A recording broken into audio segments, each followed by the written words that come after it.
So you don't know how to use polyurethane? He doesn't understand! Don't lie to me. I can see that look on your face. Me? No, I used to use it all the time. Yeah, right. Just because you bought a quart, blasted it on a weekend project birdhouse that you made, and it peeled off and you failed miserably, does not mean that you know how to use polyurethane. It's an art and a science. And it's really not that hard once you go through about 15 years of using it and simplifying the process. I'll give you the rundown in about a minute, but I really should make a video on the entire topic. Okay, you talked me into it. I will make a video on the topic. Of course, this stuff comes in a million different varieties, but you can really think of it as small, medium, and large. Satin, semi-gloss, and high gloss, or just gloss. It also comes in high build, which is just goopier, thicker stuff for like bar tops or floors. It's more of a utility product. I don't really use it, I just have it. I use it for junky stuff. If you aren't sure which one you want to jump in with, I would probably start with semi-gloss. Think of that as medium, satin as a little fuzzy looking, silky looking maybe, and clear gloss being something like lacquer where it's got a high shine. The two sheens that I use the most are gloss and semi-gloss. This has kind of a soft, silky appearance, whereas the gloss is more of a hard shell. This stool is well over 10 years old, and it's rugged, durable, and extremely chemical resistant. Semi-gloss is just softer. It's more silky. That's the best adjective I can come up with. It's just more subtle. Point number one, I know you want to take pride in your work, you want to do a nice job, you want to turn a perfect result, so you're standing there in the box store aisle looking like you actually know what you're looking at when you look at these brushes, and you're thinking, I want a good result, so I'm going to get the Purdy, I'm going to get an expensive one. No, don't waste your time. Don't waste your time and don't waste your money. These are just harder to clean out and you're not going to get better results. I use these cheapy 1.5-inch cut brushes for everything, and I can make a glass-like finish or a silk-like finish with polyurethane. In preparation, mineral spirits. Get yourself a salsa jar, put a hole in it, and this will be for the brush later. Mineral spirits is for the cleanup. You don't need much. This much will get us through our first couple sessions. This is a pretty small project. You don't ever want to dump this down the drain. You wait till it jellies up and then you can scoop it out, throw it in the garbage, and then clean up this with sawdust and then wash it. A container of polyurethane will last forever. No, rather the polyurethane inside will last forever if air doesn't get to it. But the containers don't last that long, so it's always an ongoing problem. If you got an old one like this, it might have a shell on it or something goofy like this. The air cut to it! That's okay, we can chisel this out and the product underneath is still usable. You can thin your polyurethane if you want. I don't usually. But if you want, you can add some mineral spirits to it to make it, you know, more watery, and then you can use it like a rub-on polyurethane, wipe-on polyurethane. It's been a while since I've used this can, because this is a couple of years probably, because I have a big gallon that I've been using for the most part. I also went through a satin phase there for a while. By the way, interesting aside, that bucket is a paint bucket. It came from a professional painter. When I say it's a paint bucket, I mean the walls are solid paint. It was removed from his paint bucket that weighed like 5 pounds. Stir, because there might be some sediment at the bottom if it's old, but don't whip it. Don't overdo it. You don't want to introduce air bubbles into it. So I want you to imagine that you're just using a brush and using a color paint, and you're swabbing it on. Typically when you do something like that, you get a nice a nice solid amount on that coats your bristles, and you put it on and you put these long strokes like this. Okay, I want you to completely get that sort of technique out of your head. You can use polyurethane that way. You can brush it on thick and do it that way, but it's more difficult to do. That sort of technique better applies to a paint or specifically a lacquer. You don't want to overbrush lacquer. With polyurethane, you can't overbrush it. Let me repeat that so that it really settles into your brain. You can't overbrush polyurethane. At least that's the approach that I'm going to show you. I call this method the dry brush technique, and simply put, you just keep doing it until it's dry. As long as, not necessarily dry, but it'll start to tack up, and it gets to the point where it's pretty resistant to dust and brush strokes. And at that point, the brush strokes are so fine that you can no longer see them. One of the problems associated with doing this is that you'll have to use more sessions. Don't think of it as like a coat. Think of it as a session, because doing it this way is more akin to using a shellac or a French polish than it is to a traditional coat of paint. Hopefully your can is a little newer looking. This seems to have some sediment in it, but it's, from its appearance, it seems like it's still a perfectly usable product. Don't get too much up your bristles too high. If you do, then at the top end of your bristles, it's going to start to get tacky, sticky, and it will reduce the amount of time that you have to work with your brush before you have to give it a rinse out. As a matter of procedure, start on a part that doesn't matter, or a place that you don't see, and that way you've ruined less in case you don't like your result. Now, I'm not really using what I described as the dry brush method here. I'm just putting it on real lightly. But what I'm describing with the dry brush method is, I suppose it better applies to large flat surfaces so that you can reduce your panic. Because it can be a little bit stressful. You're worried that you're going to ruin something. But there's really nothing to panic about. There's no reason to be stressed when you're using polyurethane at all. There's nowhere near the level of urgency that you might think. You have all the time in the world. The only thing that's really causing you to concern yourself with time is your brush setting up. At this point, I've put all the polyurethane on, and now I just want to smooth it out. And that's what I mean when I say dry brush. Look at that. It's dry enough that I can actually handle it without leaving fingerprints all over it or getting dirt everywhere. It's actually, for a first coat, that's way better than I need to do.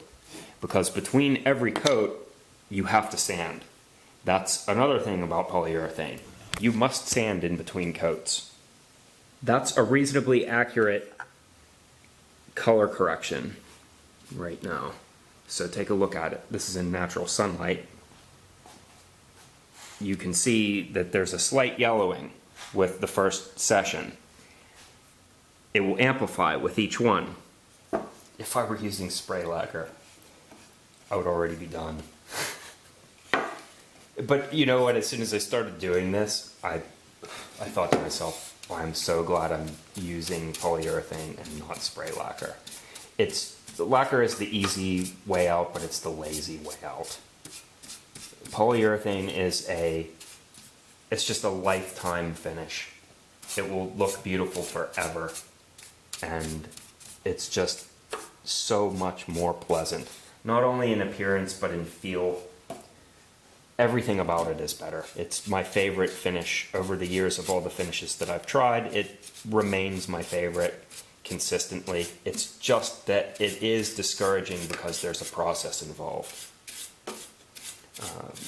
There's a logic behind what I'm doing here. I'm getting the parts that are harder to get now so that I have to touch it less.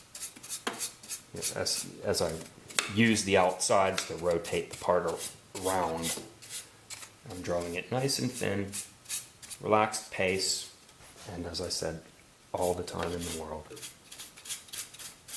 Again, with some of my logic, I aim for the tough spots first, like the corners, and I save the easy flat sections for last because they only take a moment, and that's typically cleanup. There's kind of placement and then cleanup. You place your polyurethane, and then when it's all done, you kind of feather it. And there it is. Now you know everything that I know about using polyurethane. And I can already hear some of the commenters saying, so you just put it on thin. Yep, that's all I'm telling you. Put it on thin.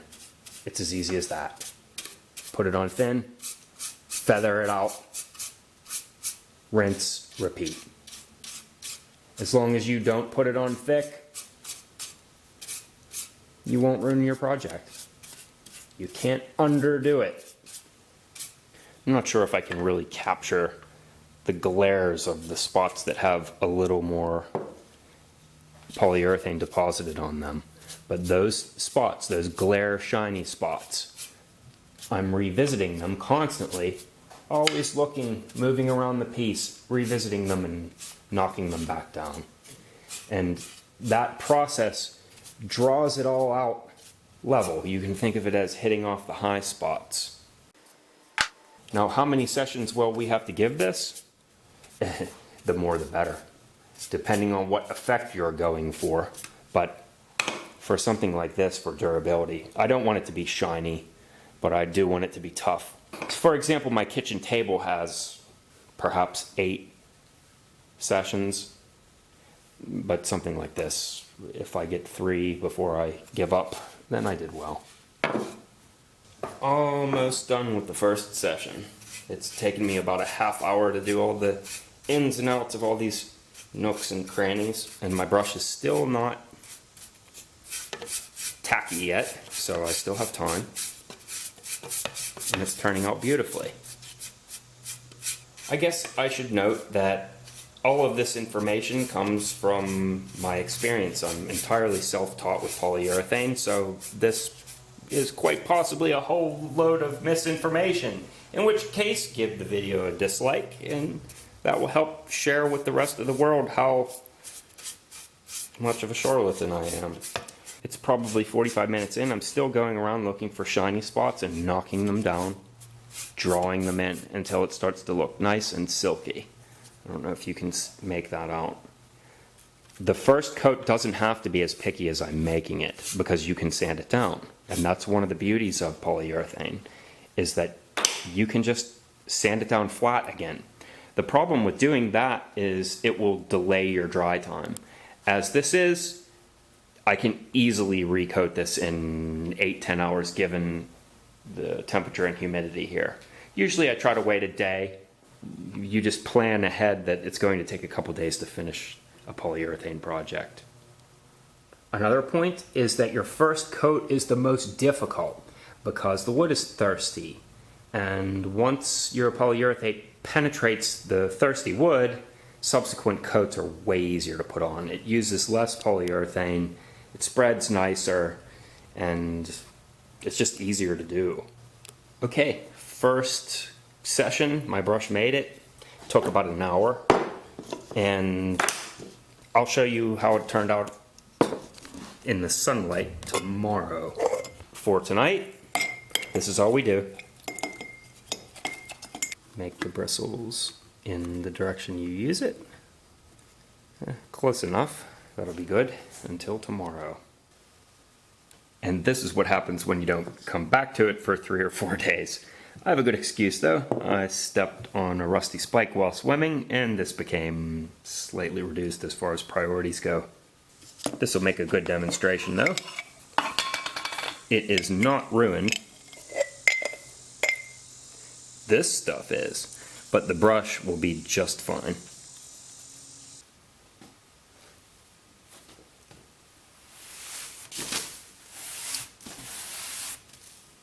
Usually you get 2 or 3 sessions before the jar will gel up that way. Also, for some strange reason, cold weather makes it gel up sooner.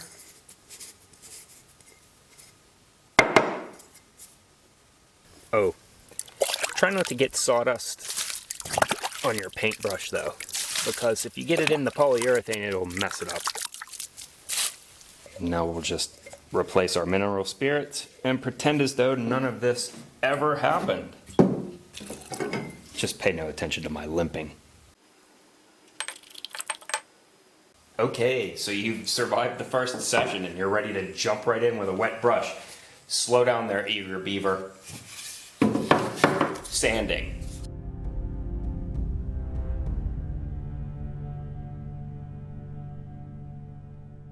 This is 400 grit.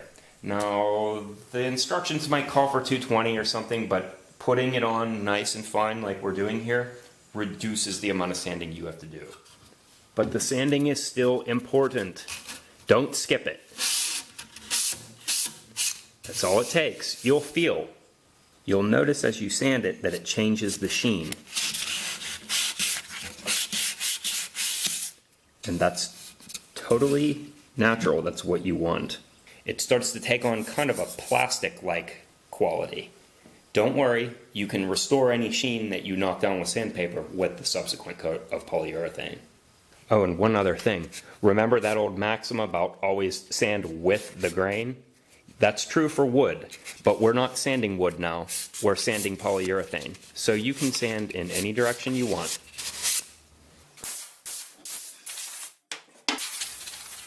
At this point, we want our brush to be nice and dry, but it doesn't have to be completely dry. If your jar is on its second or third session, it might look like this, at which point it might start to get some sediment or that goop at the bottom. If you want, you can pour off the clear liquid into a different vessel and use it over and over again. That's what we have going on here. This is recycled. The next step can be done with this recycled stuff. It won't hurt anything. Bob Ross used to say, we just beat the devil out of it. You just want to run the excess off the brush so that it starts to dry off a little bit. This surface is polyurethane, so I just use the mineral spirits to clean it. And that brings me to my final surface prep.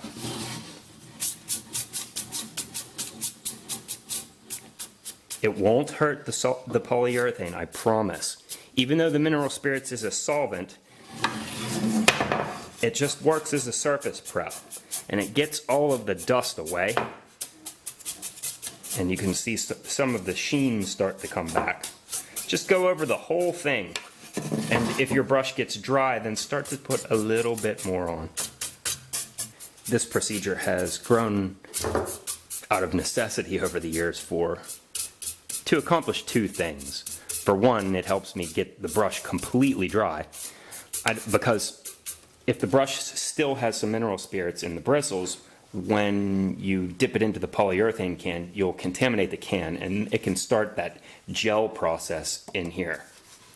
Reason number 2 is obviously I want a nice clean surface preparation for whatever it is that I'm finishing. After this dries, just for a few minutes, I will be totally ready for my next session. And by the way, if it looks as though it's wet in places, that's where the solvent has penetrated through the polyurethane and down into the wood. Don't worry about that.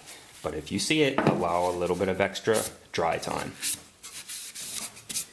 You'll start to notice on coat number 2, or session 2 rather, that it really is like painting with silk. And after some practice, you can really learn to love and appreciate the beauty of a polyurethane finish. Well, I'm finally here at session number 3. This is the end of it. I'm not going to take it any further. I mean, let's keep this in perspective. It's for silverware. But you can see it's plastic-like sheen starting to emerge. And you might think that polyurethane is kind of a form of madness. It is. It's tough to appreciate. So much work, and it almost looks as though there isn't anything even there. But I hope that you found this interesting. I hope you can apply it in some way. Oh yeah, one last thing. Dry brush technique. I don't call it that because it sounds snappy. This actually is a brand new dry paintbrush, and I'm doing this as a final step because I won't be sanding it. And that, my friends, is a semi-gloss finish that is finer than frog hair. And here's a quick look at my kitchen table. This is what a semi-gloss finish looks like after, oh, I don't know, 12, 14 years of use. So it's a good finish, especially if you take your time with it.